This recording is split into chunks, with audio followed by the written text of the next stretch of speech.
Voilà. La Chodivès, bonjour. Voilà, alors je veux vous conter aussi un témoignage que j'étais présent pendant que des hommes demandaient une autorisation pour monter un chapiteau, pour prêcher l'évangile. Et vous savez, en vous donnant ce témoignage que je vais vous donner, nous allons voir que quand on parle au Gadji, quand on témoigne au Gadji ou à certains voyageurs inconvertis, qui sont restés dans leur tradition et dans leur religion, ces hommes-là nous diront que les miracles, c'est fini. Il n'y a plus de miracles. Eh bien, par ces quelques mots que je vais vous dire, qui sont d'actualité, nous verrons que le temps des miracles n'est pas du tout fini.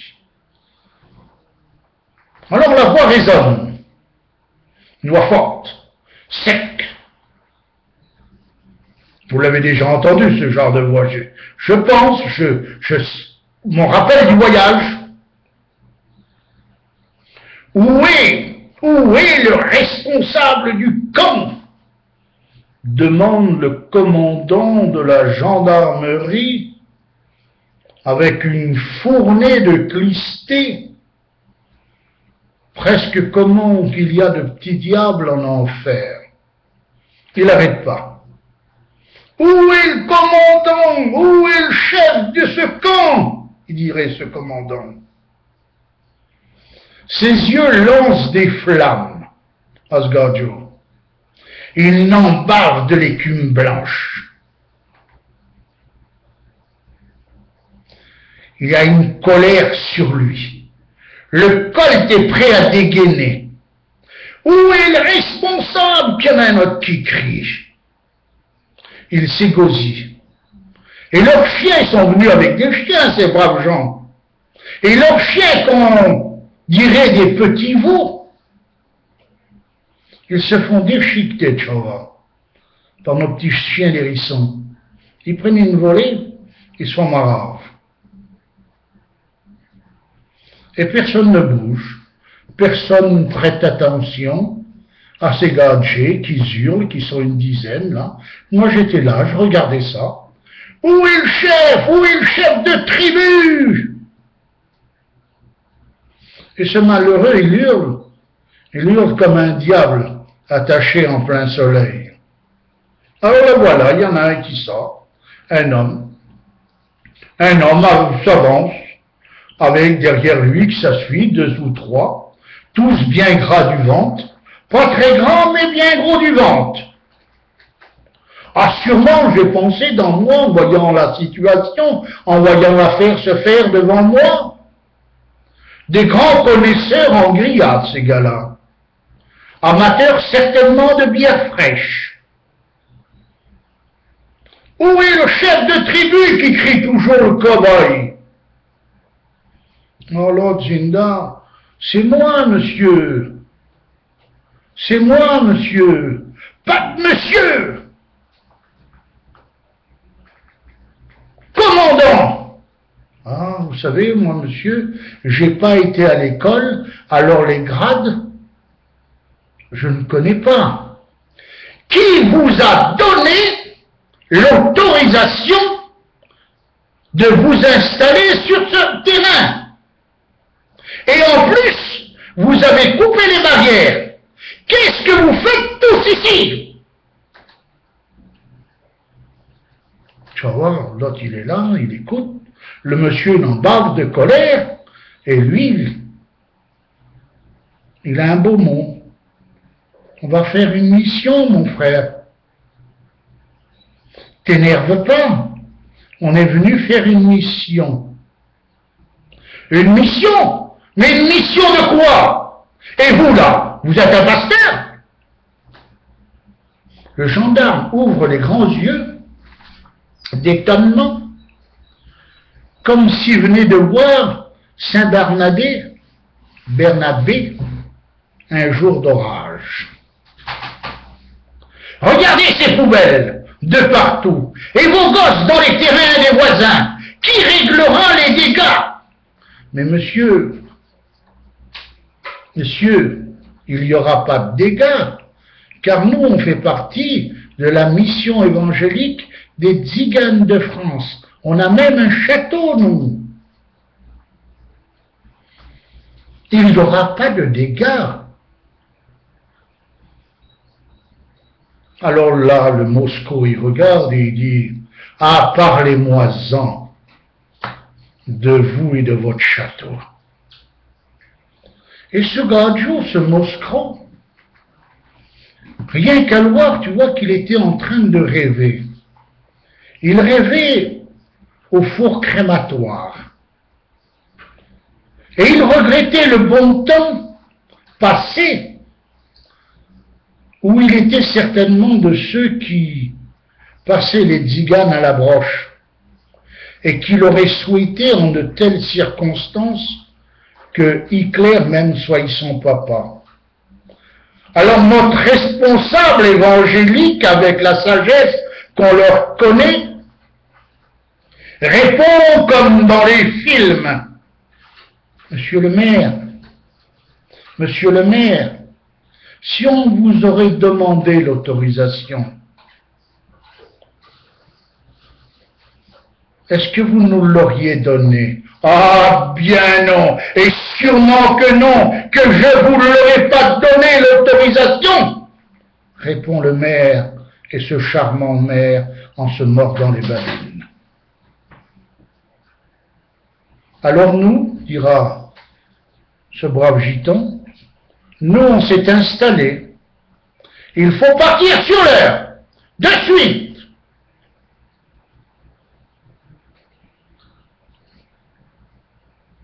Avec ce Gadjo qu'il a une tête, ce commandant de gendarmerie, il a une tête rouge, tellement rouge que si on la presserait bien, il sortirait au moins 50 litres de rachedi rien de la tête.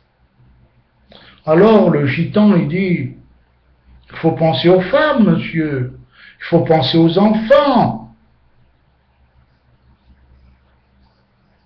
Il ne faut pas tous nous mettre dans le même sac. Nous, on est là, monsieur, pour vous évangéliser, pour vous apporter la parole de Dieu. Et vous vous énervez. Mais vous avez tout cassé, vous avez tout brisé. On est là pour vous évangéliser. Or là, mes copains, le gendarme a failli s'étouffer directement. Il a une main sur sa gorge et une autre sur son colt. Les autres gendarmes se sont tous jetés à plein ventre, prêts à mitrailler. Leurs chiens policiers partent dans tous les côtés en hurlant, car les petits chiens des hérissons les mordent. Le maire, lui, fait une crise de convulsion. Il saute en l'air. Il s'étouffe. La cravate, même sa cravate, elle va finir par l'étouffer. Plus un mot sort de sa bouche.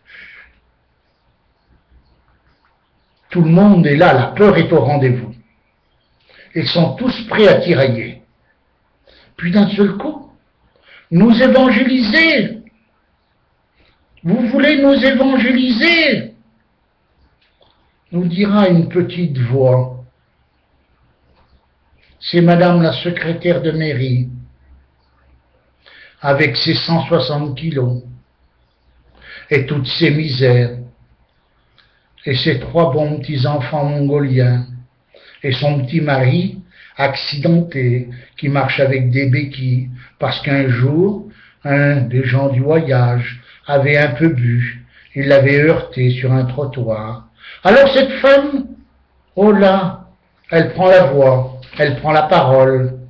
Nous évangéliser à nous évangéliser, messieurs. Oui, bien sûr, répond notre Osborne d'état moderne, après avoir sorti le doigt de son nez. et avec ses moustaches remplies du ragoût de la veille.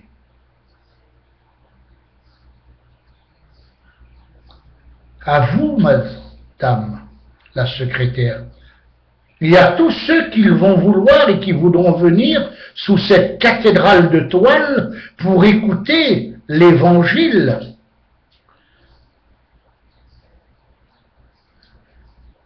Alors, vous serez tous bénis, madame, de la part de Dieu. Car sachez bien, madame, que le temps des miracles n'est pas fini.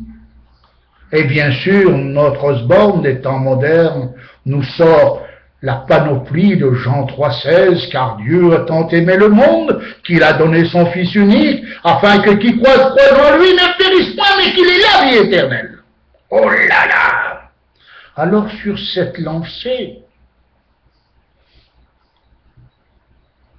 il dira, vous pourrez venir aussi recevoir les grandes bénédictions et écoutez l'orchestre tzigane.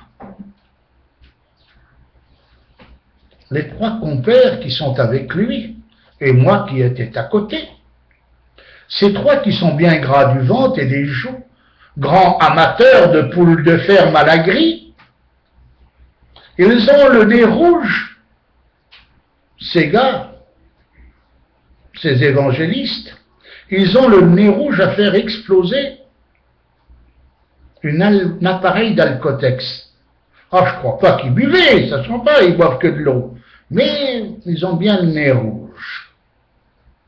Alors il y en a un qui prend la parole et il murmure dans l'oreille de l'autre. Il raccroche bien quand même. Le barreau des Vels est venu à son secours. Le barreau des Vels le bénit bien, l'autre il dit. Prenez cet enfant, dira l'autre, qui est sur moi, car le petit venait de lui pisser dessus. Mais on est giton, alors c'est rien. Alors là, mes amis, mes frères et mes sœurs, sur ce terrain privé et communal, écoutez bien ça, et vous me direz si le temps des miracles il est fini ou pas. Et sur ce terrain privé et communal, la petite secrétaire de mairie, avec sa taille légère, boit et mange les paroles et les versets bibliques.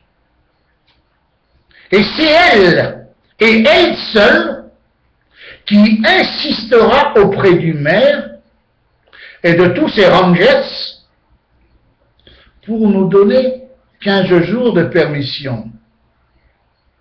Elle nous fera aussi installer des bennes. Elle nous fera ouvrir l'eau pour les enfants. Elle s'occupera, Zinda même, dira-t-elle, des quelques petits dégâts que nos charmants bambins auront faits. Nos si charmants petits-enfants. Alors, mes amis, quel point d'interrogation pour nous, peuple errant et vagabond, quand on entend les Menchis sur le voyage nous dire que le temps des miracles est fini.